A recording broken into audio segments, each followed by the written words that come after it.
بسم الله الرحمن الرحيم نحمده ونصلي على رسول الكريم أما بعد وقال الله سبحانه وتعالى في القرآن المجيد والفرقان الحميد بعد أعوذ بالله من الشيطان الرجيم بسم الله الرحمن الرحيم ما كان لبشر أن يؤتي الله الكتاب والحكم والنبوة ثم يقول للناس كونوا عبادا لي من دون الله ولكن كونوا ربانيين بما كنتم تعلمون الكتاب وبما كنتم تدرسون. قال النبي صلى الله عليه وسلم يوشك أن يأتي على الناس زمان لا يبقى من الإسلام إلا اسمه ولا من القرآن إلا رسمه مساجدهم آمرة وهي خراب من الهدى علماؤهم شر من تحت عديم السماء منهم يخرج الفتنة وفيهم تعود. صدق الله العظيم وصدق رسول النبي الكريم. Respected ulama kiram and female asatida, our own experiences will define as to what an ideal ustad is. One is I can give you and engage in a long theoretical discussion as to the ideal teacher. But we all went to maktab, we went to school, we went to Darul Uloom. Some of us did iftar, in between we did hifz, or before that we did hifz. So we had experiences with teachers all our lives. So I just want to engage, because this is a workshop, for 5 minutes to 7 minutes in your own personal experience. So the question I'm going to pose to you, and I would like you to engage like how you would like your own class to engage. As to from kindergarten, irrespective of whether it was a Muslim teacher or a non-Muslim teacher, whether it was a school teacher or a madrasa teacher, whether it was at Darul Uloom level, whether it was a hifz level, which teacher had the greatest impression on your life? So there I would like you to give me a name and why. The second part, the person that you're most disinclined towards, I don't want a name, and why. Because we need to define from our experience who had the most or the greatest impression on our lives. And those are the qualities and the salient features that we have to invite. And nobody can falsify your experience. It's your own personal experience. So the APAs can do that also. They can just jot one person that comes first to your mind. Remember, the person that comes first to your mind, otherwise then you're going to use logic. It doesn't have to be your Darul Ustad. It doesn't have to be the person taught you Bukhari. So anybody who would like to engage, immediately, the first person that comes to your mind, whether it's male or female, school or madrasa, and just give me one reason why. Anyway.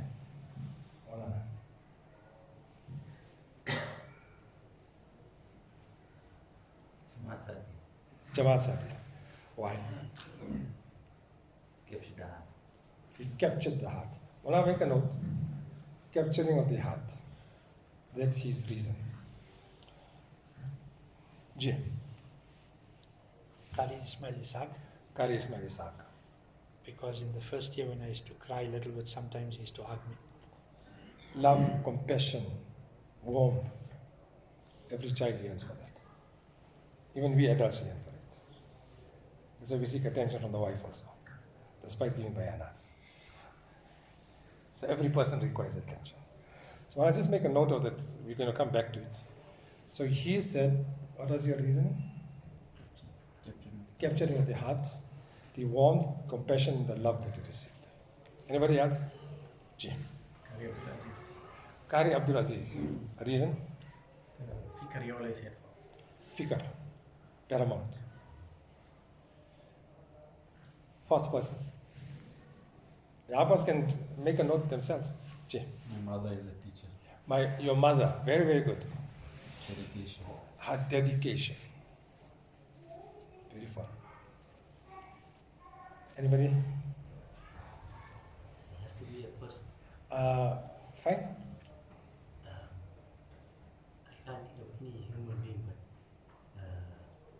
kitab. A kitab. Okay, what did you find that was salient, that made it different from other kitabs? Basically, at the time when I was at the crossroads in my life, this particular kitab, alhamdulillah, to it. So what was the name of the kitab that we can also It get? is the kitab, the Hadith al-Qudsi, the entire kitab of the Hadith al-Qudsi. Subhanallah, mashallah.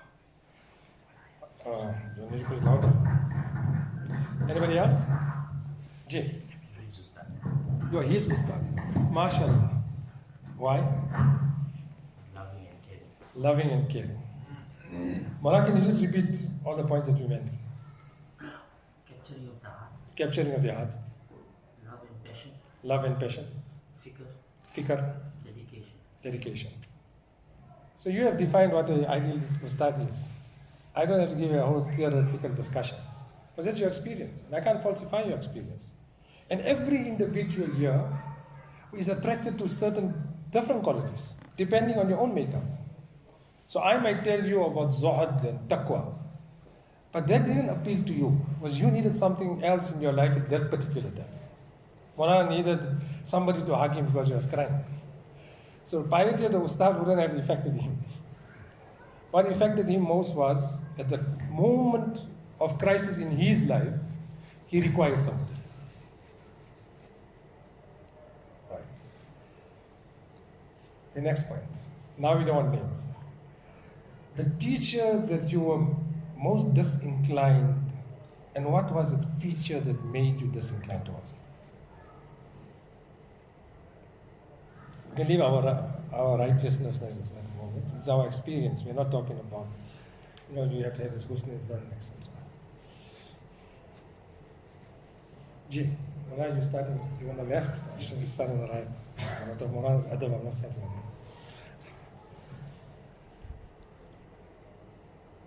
you.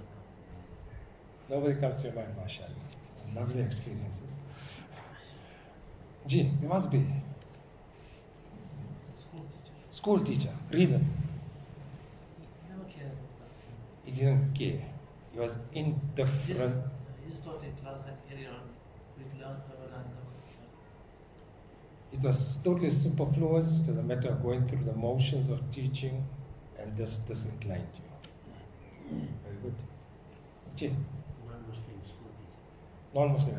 I was hoping you don't say another book. G. He had always negative comments and beat us. Ooh. From all my experiences, which is limited, very, very limited. Now, one thing, those insults that we passed, sometimes we do it out of intelligence because of our superior intellect or to make him quiet. And unfortunately, we use this. But we don't realize what a profound negative effect it has on the child. And we just say it casually, like he's saying the negative comments he has made. And then the second point that he mentioned, the corporal punishment. No. There is no room for it. There is no place for it any longer. I'm not discussing the Jawaz issue that you can go to Muftiyan. I'm saying in the present environment, to use any form of corporal punishment will disincline the students. If you know whether it is lands, I'm here in Extension 13. I've been here a few times, but for a different reason. The drug issue. And Azabul also is not safe from it. And throughout the country at the moment, in every Muslim area, the main issue of great importance is this drug inclination and abuse. And sometimes when you go visit these people, we've got a program on every Wednesday. We dedicate our time just for this purpose. And I've came to this area also. And the surprising thing is most of the students came to our maktab. And normally we would say that it is students that left in grade 6, grade 7, when maturity of deen supposed to be, they left. So they never understood the beauty of deen.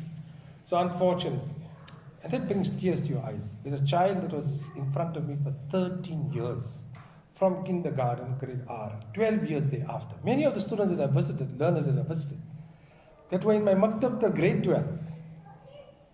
So normally we would tell this in our bayans that it is students that left madrasa because of extracurricular activities in school, but that's not the case. Many of these students, now you started a new drug rehabilitation center in Extension 5, which I visited. They were huffaz there. How is it possible that he sat in our tarbiyat for 4 to 5 years, becoming hafiz with the nur of Quran al-Kareem, and his inclination could have gone in that direction? And they're all crying for help. They are desperate for help. So what led him to that? I did the same program with ulama from Pakistan that visited my office some years back. And I was not aware of the kayfiyat and the condition. I thought they were Makatib Asatida from Pakistan that want to start a madrasa, so I did this program with them. Only after that, luckily, only after that I knew some of them were teaching Muslim Sharif, Abu Dawud Sharif, Tirmidhi Sharif. And when I came to this section, 1, 2 had tears in their eyes. And unfortunately, it was regarding the Hifz Ustadh. That till now, the person is 50 years old, 55 years old. If he goes to the marketplace, when he sees that Ustadh only negativity comes and he runs away. In fact, he doesn't even walk in the same shop that Ustadh is because the fear is still over him. So there was a Ustadh who was teaching Muslim Sharif, if I can remember correctly. And tears came to his eyes. So I asked him the reason. He said, my Hifz Ustadh. Whereas you're supposed to have the most closest relation with your Hifz Ustadh, because he's the only Ustadh that will teach you for about 4 or 5 years consecutively, compared to any other Ustadh. So how can he have such a negative effect on your life? Whereas you became a jayyid outward hafiz by him. But the Quran in your mind is only hiding tears, negativity, insults, people catching you down to hit you, etc.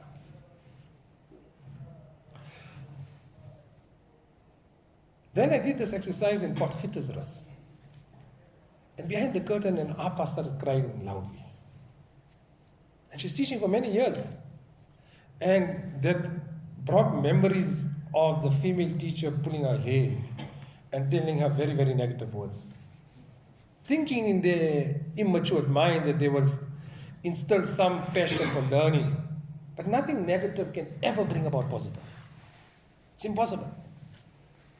How can you insult a person, break the person's heart, and then you want to instill something in the person's heart? So that is a very, very important point. The harsh words and the corporal punishment, especially in this environment when they don't understand it. So outwardly, he might know the sarf that you are teaching, the nahwa that you are teaching. He might know the hifz that you are teaching. But you will see he will touch the Quran the least. And look at our general pattern. Go to our masajid. It's our experiences. And see who's reading Quran al-Kareem. At the sides. It's not the huffaz. Because the experience of Quran was very, very negative. So they would read only because they are compelled to perform Taraweeh because of the pressures of their parents. So then maybe Sha'ban, Rajab, he will start to make dua. Why his entire experience of Quran was that, even though he might be a good hafiz, but his ta'alluq with Quran is not there. He hasn't taken Quran as a kitab that will transform his life. How the Quran had been introduced in the first ayat, ذَلِكَ الْكِتَابِ لَا رَيْبَ فِيهِ هُدًى لِلْمُتَّقِينَ. Became a hafiz, he became a jayyid hafiz, he's performing Taraweeh, but Quran al-Kareem is not a book of hidayat for him. Anybody else? Some haven't spoken. As to why this person, till now, when you see them, the first thought of negativity comes. And you dislike the thought. You try to change the thought because of your maturity now. That, I'm supposed to have good thoughts of no Ustadh. I'm supposed to have a warm relation. My taraqi will depend on his love for me. That is all logical thoughts. But it's not your first thought. Anybody else? No names, no names.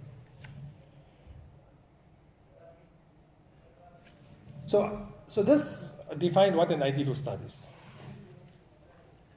Warmth, love, the passion that he teaches with, the kindness, the compassion, the corporal punishment you should not have, the negative comments to insult a person, to use us as a catalyst, as a springboard to become pious. It's impossible, but we still do it. In our matured condition, we are still doing it daily. We break the heart of a person and we want to instill now the love of Allah, the love of the Rasul. Allah give us all tawfiq. So inshallah we should ponder on this. Normally the Darul students come yearly to us. So this is the same exercise we do with them. And the feedback from them, it had a very profound effect on what an ideal teacher is. Because they have defined, I haven't defined. But your experiences are different. Some people would look, and you'll see your students in your class are all different. Some people need a strong personality because they find weakness in themselves, in their homes. So that's an ideal person. One person will be having total commotion in his house daily.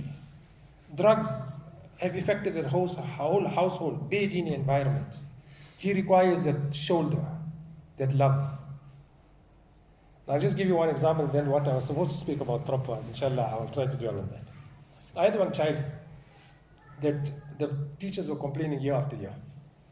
And to the extent that you were smelling with urine, you felt even disinclined to be the child be close to you because of his zahir condition of taharat, najasat, etc. And every day, obviously, he's not going to learn his sabak. That's the furthest thing from his heart. He won't even come close from in terms of a Shari perspective. He won't even come with a topi. Probably he'll forget his kitabs. But now he walked in the class, you started shouting him. And then you use the entire lesson to teach even history. See what Hazrat Umar did and not like him. So the whole history lesson became him. And every day. What you're supposed to promote the positivity of Sahaba's life, you are using him as a negative example to show that you shouldn't be like this. So what happens eventually? You'll become totally disinclined. So anyway, I told the Ustadh that, we insulting him further is of no positive effect on his life. Let's see what is his halat. So I called the mother. She walked in the office. Unfortunately, you can see it from the clothing also. I find it difficult where to look the time she walked in, the way she was clothed. And then she told me one thing strange. She said, the happiest day in my life would be when this child's father dies. So it was shocking to me that she's saying, I will rejoice. And it so happened a few months after that he did pass away. So I asked why. So now you understand the student, because we're not making gasht. So we never know the halat of our students. And now hopefully this program of making gasht is not confined to South America. So in lands the rules are different. The same rules apply. The same needs are all over the world. And then only you will see the halat of the child. And now your approach will change. So I said, what? Why you say there's a very, very grave and serious statement you have made. That I will be the happiest woman and I will celebrate the day the father of the child dies. She said a few times I walked in the house, unfortunately in the bed he was with another male.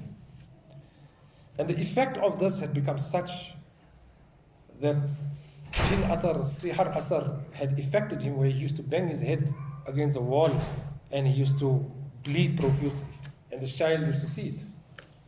So we needed to keep a person every day at certain times in the day, at 3 o'clock in the afternoon, and if I'm correct, 8 o'clock at night, where he does this. And he would lose his teeth in the process. The child would experience all this. So therefore, this child has no positive effect on his life. So where he's going to come to class, learning the sabak?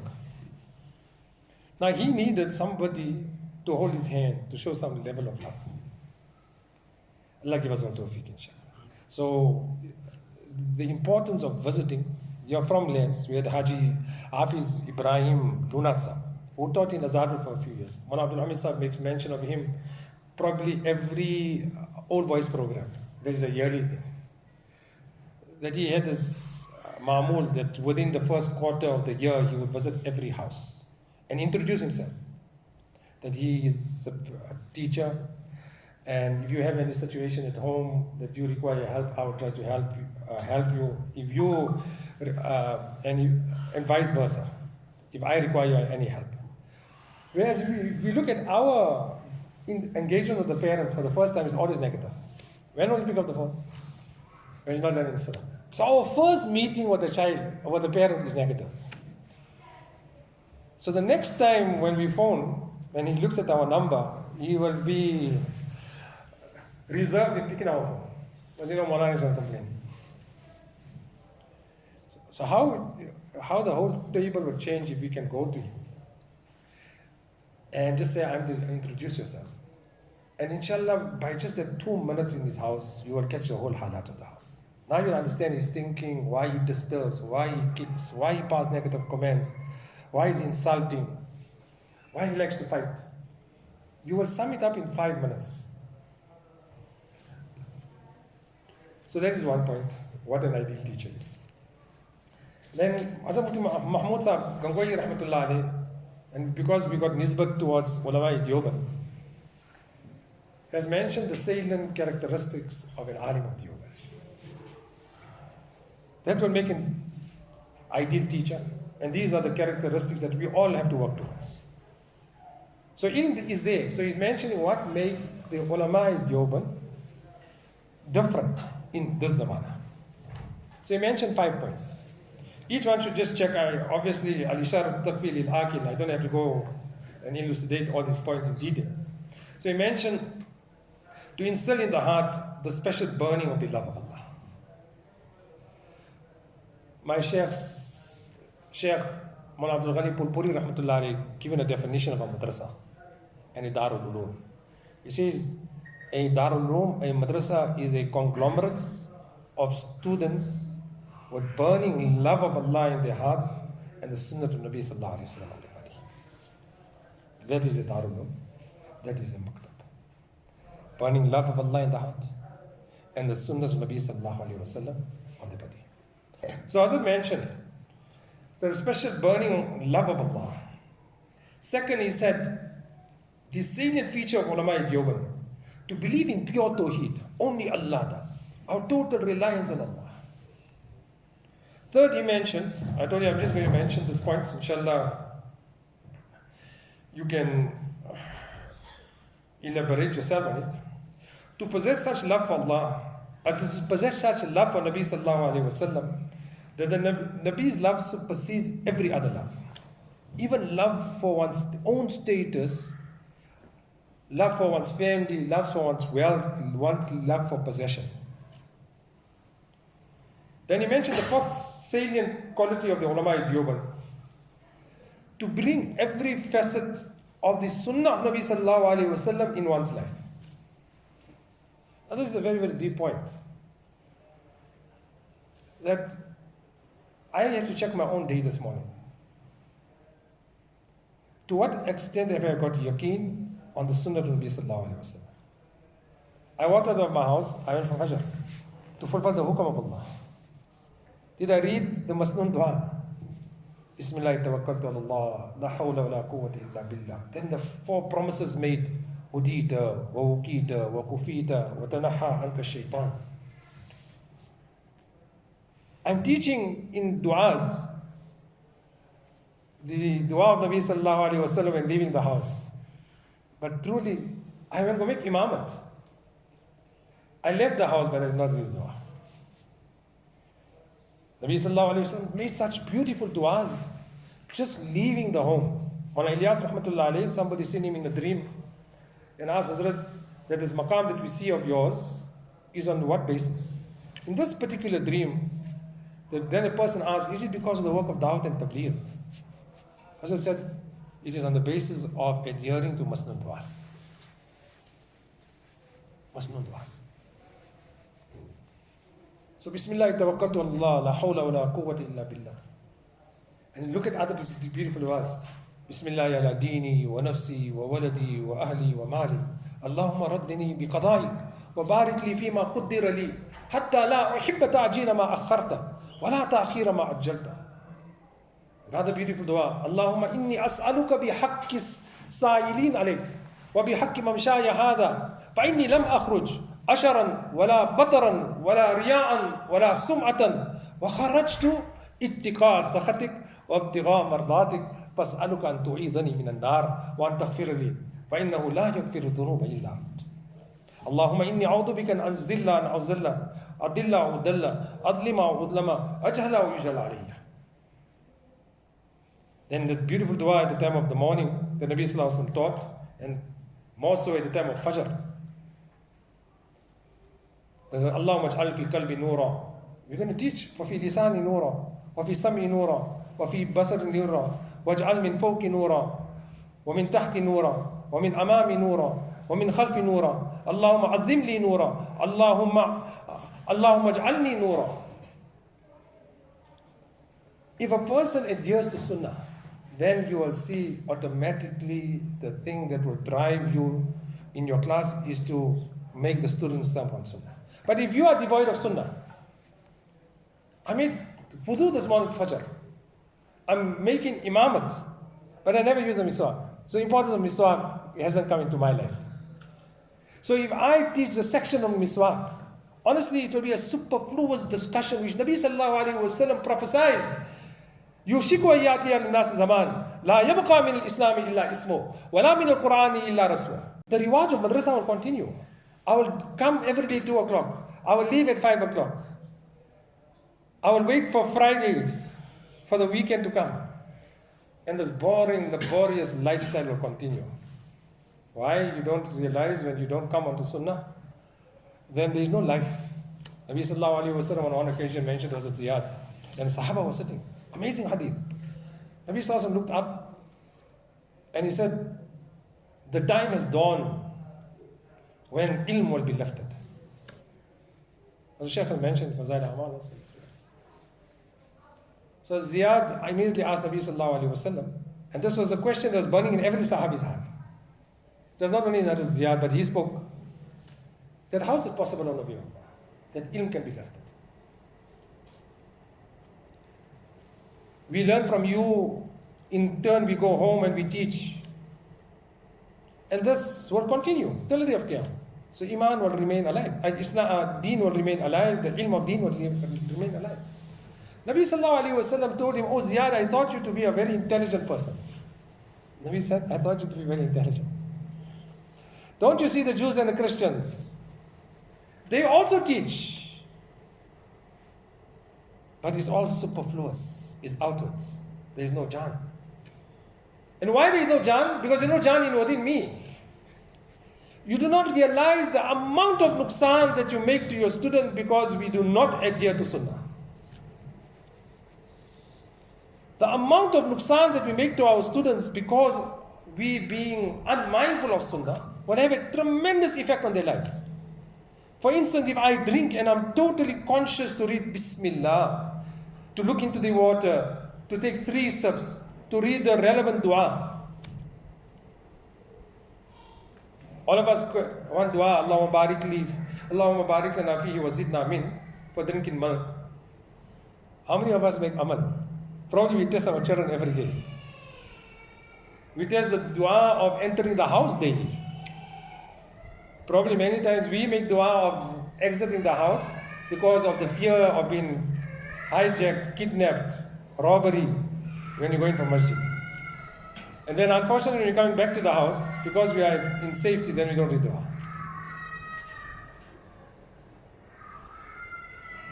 So many aspects of our teaching, the essence of it is lost because of our own disinclination towards amal. Allah give us tawfiq. And we reflect daily that if I'm teaching for 30 years, I'm teaching for 25 years, is more sunnahs have come in my life? Is the commitment to sunnah increased in my life? Or it hasn't? Probably your child will know tajweed very well. You know the makharij, you know the sifat of letters. But like Mawlana was mentioned, is there any ta'alluq with Allah, any nisbat with Allah? And we are that vehicle to facilitate his relation with Allah. And our not making amal shows that we haven't yaqeen. And we do not have yaqeen, the student will never have yaqeen. Taking with the right, giving with the right, making salam, all these things, sunnahs of Nabi Kareem sallallahu alayhi wa sallam. So besides teaching the du'as, check whether that sunnah is in their lives or not. One ideal exercise to do, according to the mizaj of the students, the age of the students, have 10 points that you write on the board as to this is the sunnahs that we are going to make amal upon. On a Friday, do not rebuke them if they don't make amal, because you cannot bring a sunnah of Nabi sallallahu alayhi wa sallam from a negative way. Just cursory move around the class as to who is making amal. Then give tartib. Then inshallah over time you will see as to how much sunnahs will come. Till majority of the class have not made amal rigorously on the 10 sunnahs, don't even go further. And the sunnahs mizaj is such that you will attract another sunnah. You don't have to worry about tahajjud for a child of 6 at this stage. But the sunnah of reading Bismillah, the sunnah of reading the dua after drinking, inshallah will bring him towards tahajjud. So Hazrat mentioned to bring every facet of one's life in accordance to sunnah. And then he mentioned to devote oneself to the propagation and spread of deen.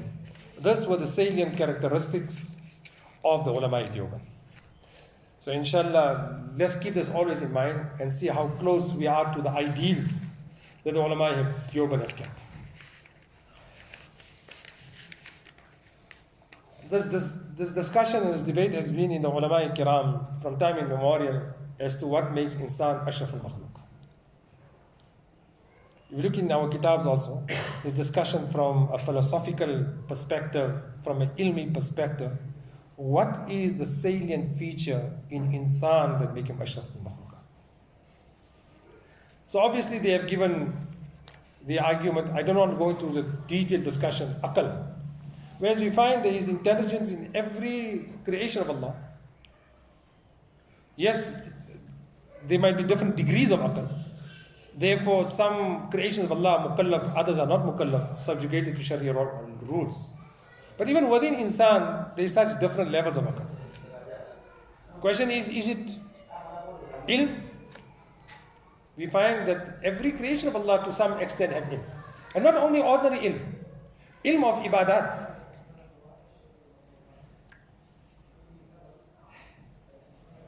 كُلٌّ قَدْ عَلِمَ صَلَاتَهُ وَتَسْبِيحَهُ. Quran says, every creation of Allah knows the most superior ilm of salat. Trees are not devoid of salat.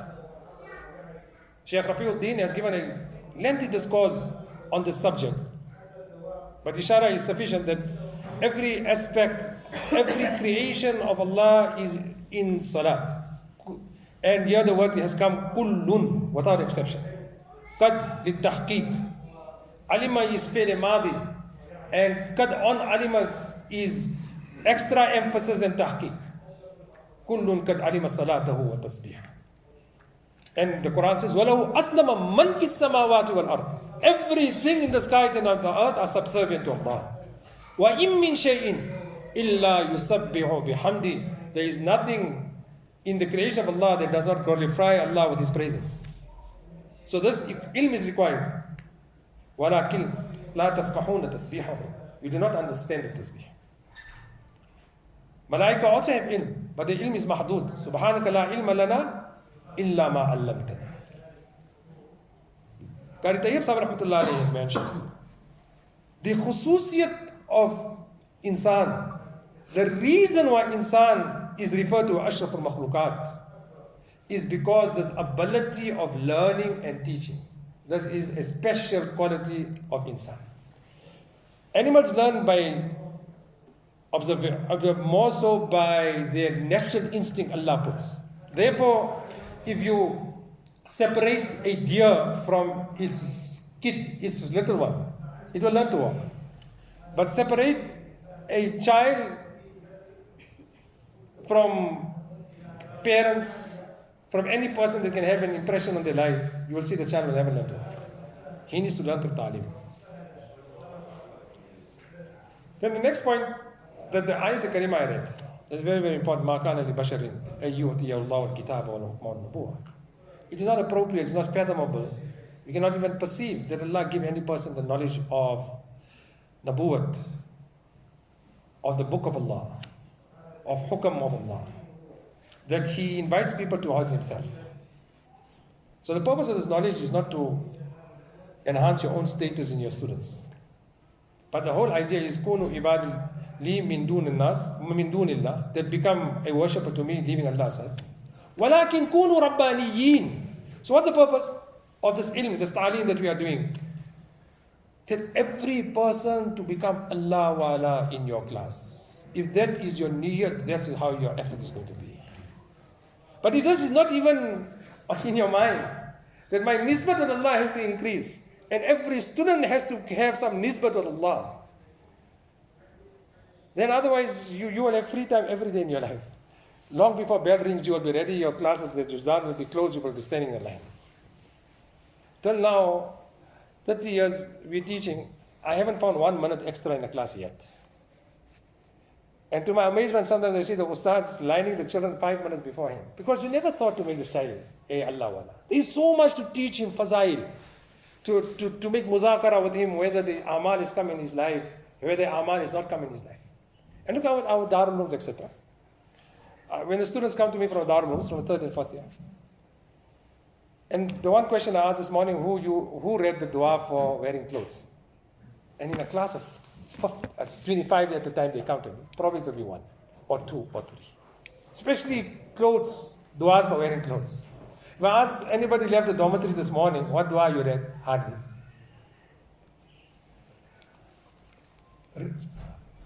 After milk drinking, hardly.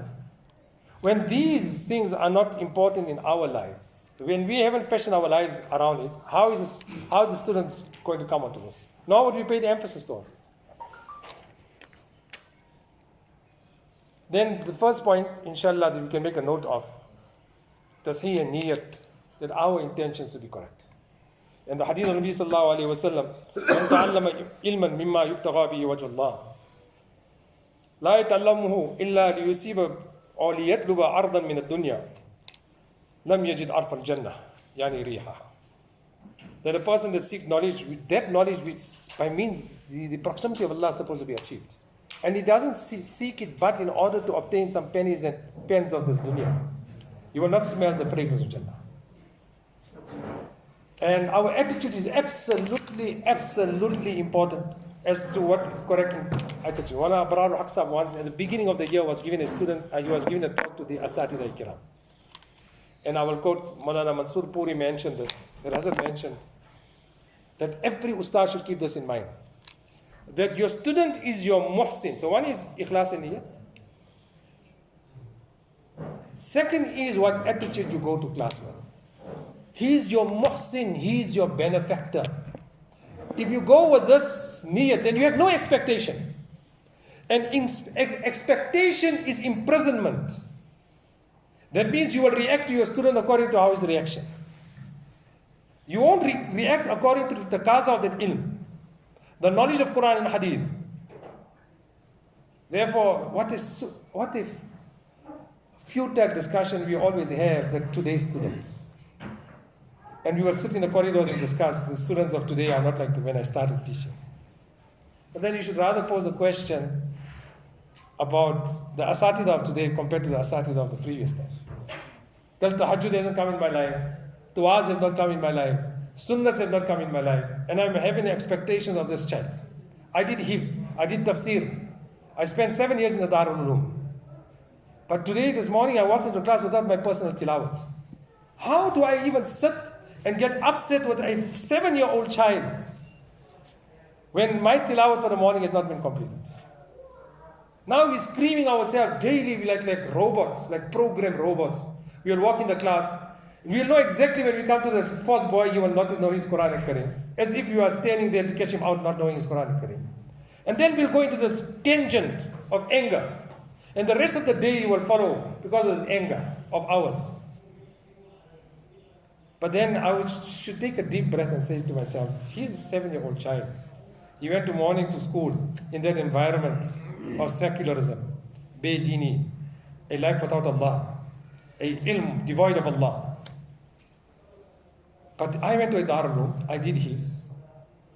My personal khatam, listening to Quran for madrasa purpose is something else. It's not devoid of reward. But it's not ibadat for myself. Because my ibadat is to get proximity to Allah. This has become a job. I have to listen to the hifz students. Did I take out time in the morning to complete my tilawat of Quran and Kareem? If I haven't, how do I get angry to a child that is 8 years of age of not doing Quran and Kareem? And if we look, we have become so programmed every day, we become angry at the same time with the same child, and our whole lesson going in another direction. Then even Sirah, we see that you mustn't be like him, see what Sahaba did. Is that a lesson? To use a negative example, to teach love of Sahaba. So, Hazrat said that every student of yours is your muhsin in 3 regards.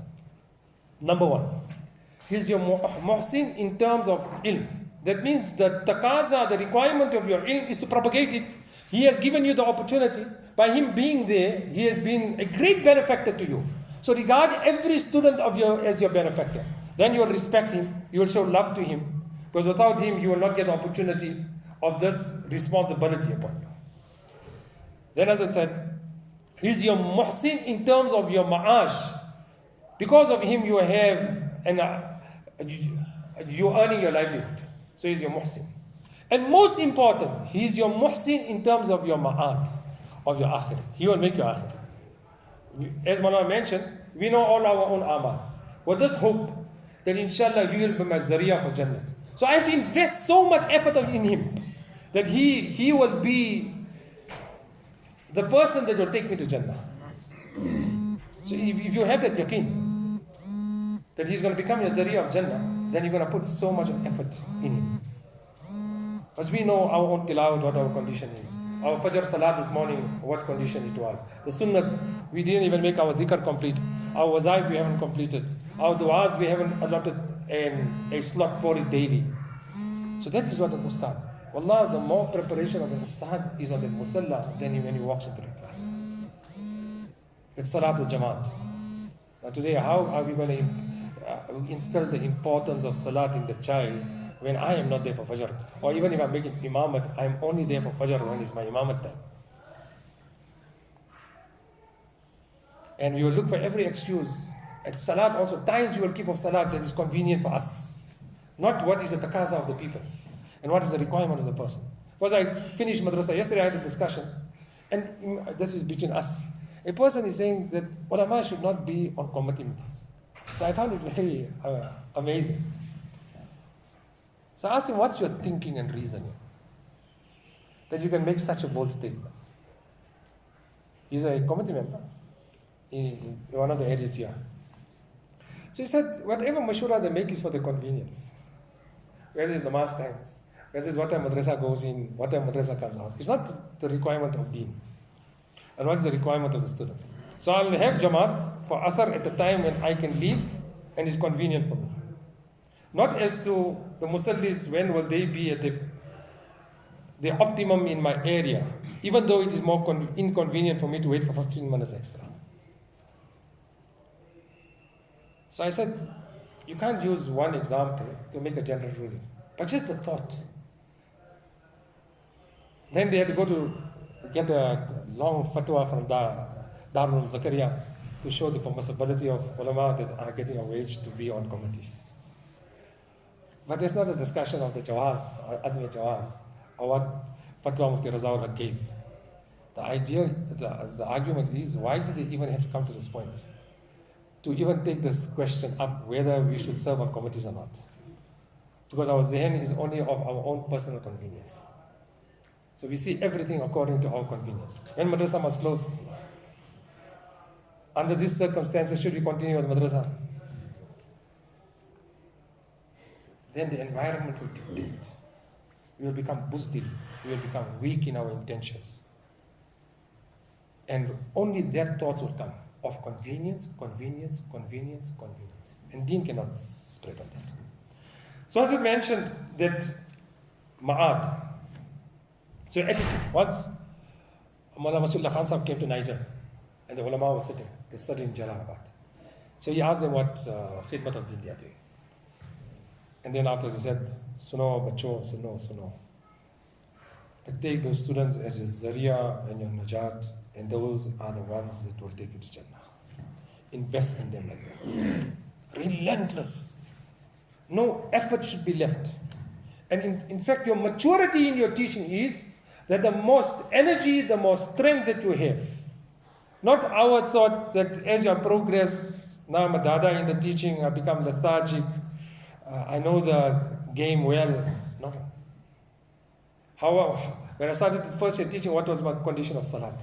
Now I'm teaching for 30 years, what is my condition of my salat? My adherence towards du'as, masnoon du'as, we haven't even, as ulama, we haven't even taken our time daily. How? Mufti Mahmoud Gangohi rahmatullah alayhi used to mention that an Ustadh, you should take his students by name in dua daily. Then you will see the effect. We don't do this. When we go for tawaf, to make tawaf on that student that's outwardly zahiran, ilm is close upon him. While making tawaf, specifically for that purpose. One I mentioned is Ustadh. And he had this. And he would report back to me that this tawaf I made for this student, this tawaf I made for that student. Whole complete tawaf. That Allah, the ilm is close upon him, amal is close upon him, you open it. Then as I mentioned two other points when I mentioned it, that make Salatul Hajat every day before you go to class. And after class, in our condition, after Maghrib, to read 2 rakat Salatul Shukr. That will take you very, very far. It means make dua for the child every day. Make Salatul Shukr every day. And at the same time, make Salatul Hajat. Then a few points that I've penned, as Umar radiallahu ta'ala said, that the person I fear most is a hypocritical alim. So they asked Umar radiallahu ta'ala, what is a hypocritical alim? So he mentioned that person that speaks like the ulama, but his amal is like the juhala. So his talks are very, very deep, but his person on a personal level is devoid of amal. And as Qatada mentioned, that ulama kal mil are like salt. Prophet Rahman mentioned this very often. Kal mil, like salt. Then he says, if the salt is gone bad, what to say about the rest? What to say about the rest? As one of the Mishab mentions, continuous, when the nawafil and the sunan is going to come out from the lives of the ulama, the fara'id is going to come. And when ujubat, etc. is going to come out from the ulama, and the fara'id is going to come out of the ulama, then iqtidar is going to come in the ummah. So we are the barometer. Whatever looks we see in our students, we see in our locality, is a direct reflection of my insight. So one is to be relentless like waves. Like how the waves continue. Like that is our attitude, our mannerism. The next is to be generous as the sun. And very, very important.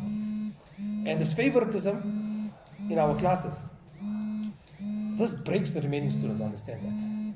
Maybe you have got your reason, but remember that is a child in front of you. He doesn't understand your logic. He doesn't understand all those subtleties that you have in your mind as to why. He look at it outwardly. And when I did this exercise with many, many ulama and students of Darul Uloom, the thing they detested the most was favoritism in a class. at a Darul level, when it affects a child, can you imagine at a Maktab level, that if he, for whatever reason, can see apparent favoritism in your class.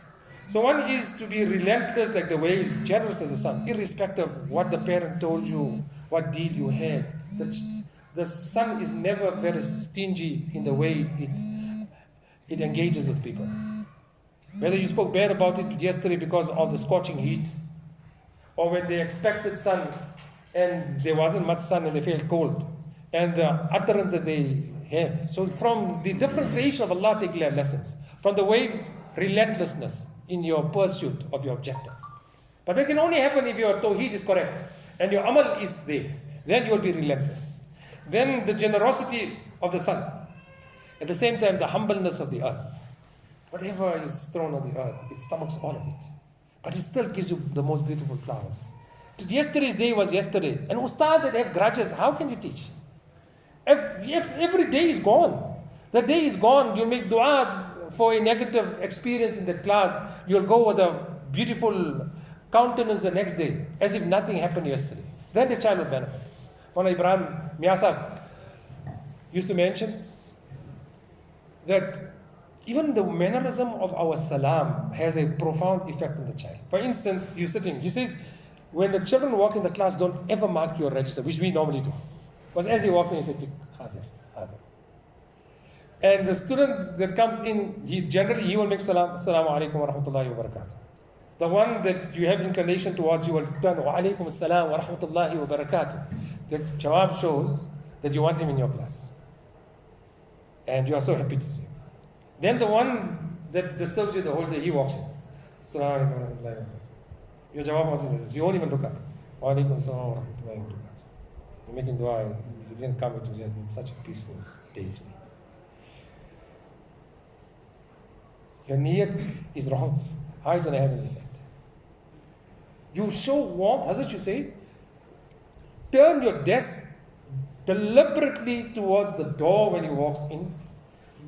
Greet every person in a joyous way, and your salam must indicate that you want him in class. And you have won the battle. But if he perceives any reluctance from your voice, which you did not even say anything, automatically his reaction will be like that, to disturb you the whole time, to disturb somebody else, to draw attention. And we need to learn some psychology. Maulana gave me one of the topics, psychology of a child. Who is the child that disturbs in class? Who is the one that pokes fun at others? Who is the one that pricks somebody else? Who passes negative comments? Is the one that is empty within himself. There is a void within himself. And insult is not going to fill that void. It's totally counterproductive. Tomorrow is going to be worse than today. He is telling you, I need attention. Meaning I don't get sufficient attention. So now you need to find a way of filling that void that he has in his life. That compassion will be what he requires, not that insult. He is a person that is at ease at mind with himself and with the people around. Why would he disturb? Why would he even say something negative? Who wants attention? The one that doesn't have attention. Who wants to be the bully in the class? The one that doesn't get attention. So by you insulting him, because of his negative comments that he passed towards you or towards other students, or an inappropriate remark at the time of Seerah you are teaching, the Battle of Badr, and total inappropriate remark that took the whole class from the Qurbani of Sahaba, and they are laughing at his 2-cent joke that he made. He wants attention. Now, how do you deal with him? You need to call him outside, separately, or after class. Don't ever insult him in front of the class. If you pass a negative remark towards his negative remark, then tomorrow he'll be worse.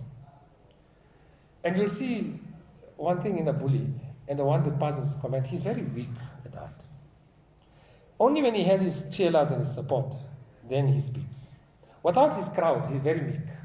You will see when you have him on one-to-one, and don't have to talk about the negative. Tell him, see, I'm trying to portray the importance of Sahaba, sacrifice in Badr. That how to create zeal in our students. But unfortunately, the statement took them somewhere else. Please, if you can, kindly refrain from these statements. Because it is disturbing what I want to create. Now you will see, you'll say, oh Malana, I realize it was wrong. But tell him in class and see, he will pass another comment. So privately speak to him, take out the time. We are robots, so we're looking at the watch. So where are we going to take out the time to speak to him alone? Humble as the earth, unshakable as mountains. Personally in our own amal, very, very important. You can be only unshakable in the class, and circumstances will not change you. Now we are having discussions in these periods, trying periods which we call, whether madrasa should continue, should not continue, we should take lesson. Why? We are not unshakable in our conviction. And that's because of our lack of tawheed and yaqeen. And that is because of lack of amal on what we have learned. So to be unshakable as the mountains.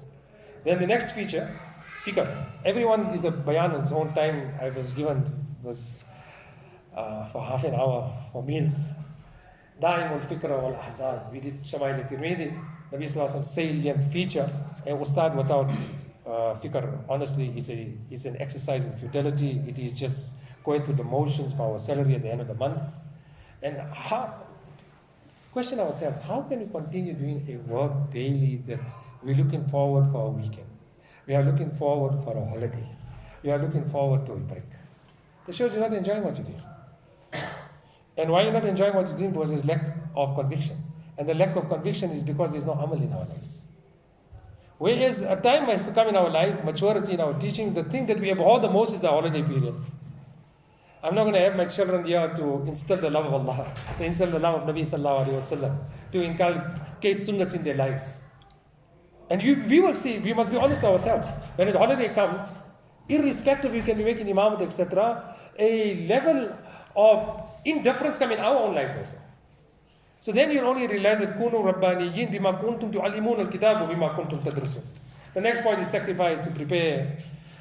Mawlana Abdul Hamid Sahib used to say, he's the Shaykh al-Hadith of his time, used to mention that the same preparation that Ustadh makes for Bukhari Sharif, a person for Alif Ba should also make preparation. We can be a Hafiz of Quran, we can be performing Taraweeh, but even if it will do good, you will see the benefit of going over that Quran sabak which you know so well. Because that Quran sabak you taught behind sacrifice. That you even took the time of reading that sabak. Irrespective, you have performed it for the last 20 years in Taraweeh. That will have a profound effect on the lives of the students. Sinfan min ummati idha saluha salwati al-ummah as-sultan al-ulama. Two groups, if their reformation is made, then the ummah's reformation is made. The ulama and the leadership in government, sultan. I'll end with this. There's many more points to mention. That Mawlana Masudullah Khan Sahib rahmatullahi has mentioned, Islah of a person lies in 3 things. Islah nafs. For that you need a sheikh. Very, very important. Mawlana Shabli Thanwi rahmatullahi has mentioned it again and again. Hazrat Hakim Sahib, I heard him saying so many times. If Hazrat did not mention, I would be fearful to say that ikhlas without a murabbi and a musli cannot happen. Ikhlas without a murabbi and musli cannot happen. Because you will think you have ikhlas. And if you only continue in this effort of ikhlas, you will realize what a fraud you were till today. But somebody has to open that to you. That what you thought was khidmat of deen was far from it. It was promotion of oneself, one acquirance of mal. No quality of zuhad came in your life. No quality of taqwa comes into your life. So sinfani min ummati idha saluha saluhati al-ummah as-sultan wal-ulama. And so I mentioned Mawlana Masudullah Khan Sahib, he said that Islam of oneself, that has to be under the guidance of a Muslim. And we cannot be murabbi kunu rabbaniyin, we have to be murabbis, we have to be Muslim of our students. But as I used to say, that you can't be a murabbi if you haven't become murabba yourself. Jam to make, it needs to be squeezed, it needs to be put in hot heat, it needs to be shaken all the time, then it comes into jam. The skin has to be peeled off from the inside. Now all of us, we want to become murabbi, we haven't become murabba first. As I used to say, become murabba first, then you become murabbi. Therefore, it is our need to sit in the company of our mashayikh daily, in whichever form, whether it is reading the kitab daily, whether it is listening to discourses daily, And then see what power of imaniyat it gives. Allah's shukr, we got the good fortune every day for tafsir we said. And Hazrat Maulana's tafsir is primarily based on imaniyat and the sunnahs of Nabi Karim sallallahu alayhi wa sallam. And not to take effect of the environment. Every day is the same and same mazmoon.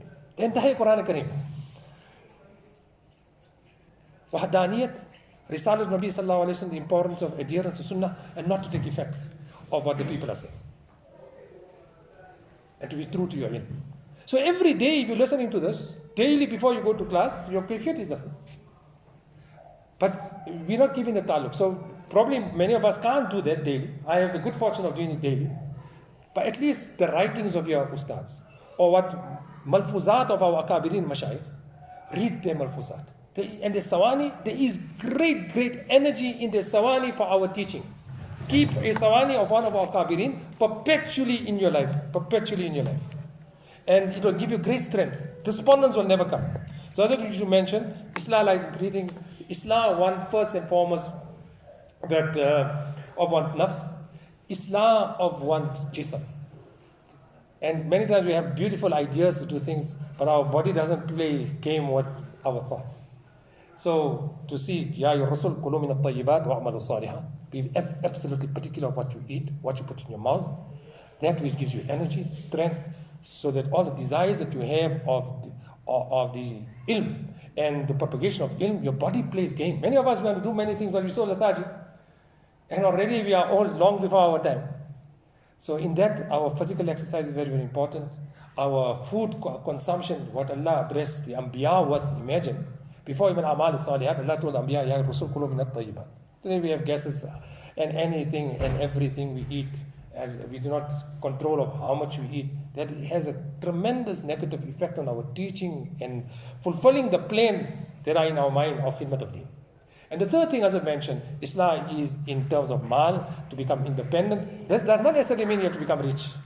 Because a person can be very, very rich, but he hasn't got zahd and qanaat in his life. He will be a slave to dunya. He will be a total slave. That means that spirituality to show the insignificance of whatever he has. That level of qanaat and zahd in his life. Then his heart will be open towards a khidmat of deen. Otherwise, you can have riches upon riches, but you will still be a beggar. And that will have a tremendous effect on Islam. And the last point, as I mentioned, وَيْلٌ لِلْمُطَفِّفِينَ الَّذِينَ إِذَا اكْتَالُوا عَلَى النَّاسِ يَسْتَوْفُونَ وَإِذَا كَالُوهُمْ أَوْ وَزَنُوهُمْ يُخْسِرُونَ. Wail for those that make tatfif. As Umar radiallahu ta'ala anhu, like Nabi sallallahu alaihi wasallam, when he seen a sahabi not reading salah proper, he said, sarakta, you have stolen. As Umar radiallahu ta'ala anhu, seen a person not performing salah proper, he said, tafafta. And what is tatfif? In Ruhul Ma'ani, the tafsir is written that those that take full their rights, but when it comes to fulfilling the rights of their responsibility, they cut corners. So whether it is our time in madrasa. So we want our full salary at the end of the month. But unfortunately, wherever we can cut time, we cut time. We always have lots of ulama, we've got lots of tawilat in our minds. And we've got lots of reasoning and thinking, etc. So let's leave our tawilat mind. Just be honest. That, and like Mullah Abdul Hamid Sahib used to say, you think you came 2 minutes late, there are 30 students in your class, count 30 times 2 is 60 minutes you have lost. So in your mind you'll say 2 minutes I came late only, 2 minutes late. The truth is, it is 2 minutes of each student, that is 60 minutes. So the punctuality of time and to utilize your time fruitfully. And wallah, if there is a dirt in your heart, then you will never get a free moment in your entire teaching. Because the desire, the nukush you have taught, but the spirit you haven't taught. And there is no effort that, or a stone that can be left unturned in creating spirituality. Allah Ta'ala give us all tawfiq, Allah accept our efforts and make our students our means of our najat, and for the Islam of the ummah, and for these days that we are seeing, that is the solution. Honestly, we cannot close our madaris under these conditions. This is the reason for the rahmat of Allah subhanahu wa ta'ala. The halat throughout the world. You see Pakistan at the moment, the snow that came, people are dying frozen in the cars in Murray from yesterday and this morning. The amount of bodies that they are finding. Because people, the whole life is to find enjoyment, so they all went to Murray because they thought they would have snow, and they went there, the snow was so much, 1.5 meters, and they were dying in their own snow. Look at Kazakhstan at the moment, the amount of deaths that took place throughout the world. Look at New York this morning. How many people died in a fire in a two-story building? This is happening daily. This is ibrat for us, how short life is, and whatever energy we have to utilize for deen. Allah Ta'ala accepts. Subhanallah wa bihamdihi.